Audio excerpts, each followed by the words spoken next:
ಮುತ್ತು ರತ್ನಗಳನ್ನೆಲ್ಲ ಎಲ್ಲೆಲ್ಲಿ ಇಟ್ಕೋಬೇಕು ಇಟ್ಕೊಳ್ಳಿ. ಸಾಧಕ ಬಾಧಕಗಳನ್ನ ಚರ್ಚೆ ಮಾಡಿದ್ದಾರೆ. ಮುಂದಿನ ದಿನದಲ್ಲಿ ನಮ್ಮ ಪಕ್ಷ ಅವ್ರ ಜೊತೆ ಕುತ್ಕೊಂಡು ಚರ್ಚೆ ಮಾಡ್ತದೆ. ನಿನ್ನೆ ಬಹಳ ವ್ಯಂಗ್ಯವಾಗಿ ಟೀಕೆ ಮಾಡಿತ್ತು. ಜಿ ಅಂತ ಓಡಾಡ್ತಿದ್ರು ಯತ್ನಾಳ್ ಅವರು, ಈಗ ಅವ್ರನ್ನೇ ಸಸ್ಪೆಂಡ್ ಮಾಡಿದ್ದಾರೆ ಅಂತ. ಅವ್ರ ಪಾರ್ಟಿ ಆಂತರಿಕವಾದ ವಿಚಾರ, ಅವ್ರು ಏನ್ ಬೇಕಾದ್ರೂ ಮಾಡ್ಕೊಳ್ಳಿ. ನಾವ್ಯಾಕೆ ಅದಕ್ಕೆ ಭಯ ಹಾಕ್ಬೇಕು? Internal party. ಮುತ್ತು ರತ್ನಗಳನ್ನೆಲ್ಲ ಎಲ್ಲೆಲ್ಲಿ ಇಟ್ಕೋಬೇಕು ಇಟ್ಕೊಳ್ಳಿ. ಸರ್, ಇವತ್ತು ಸಚಿವ ಸಂಪುಟ ಸಭೆ ನಡೀತಾ ಇದೆ.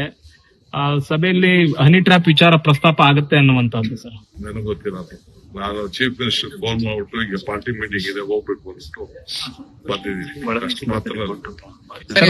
ಒಳ ಮೀಸಲಾತಿ ಮಧ್ಯಂತರ ರಿಪೋರ್ಟ್ ಸಲ್ಲಿಕೆ ಆಗಿದೆ. ಅದೆಲ್ಲ ಚರ್ಚೆ ಮಾಡ್ತಾ ಇದೀವಿ. ನಮ್ಮ MLAs ಎಲ್ಲ ಆಲ್ಮೋಸ್ಟ್ ಮಿನಿಸ್ಟರ್ಸ್ MLAs ಎಲ್ಲ ಕುತ್ಕೊಂಡು ಸಾಧಕ ಬಾಧಕಗಳನ್ನ ಚರ್ಚೆ ಮಾಡಿದ್ದಾರೆ. ಮುಂದಿನ ದಿನದಲ್ಲಿ ನಮ್ಮ ಪಕ್ಷ ಅವ್ರ ಜೊತೆ ಕುತ್ಕೊಂಡು ಚರ್ಚೆ ಮಾಡ್ತದೆ.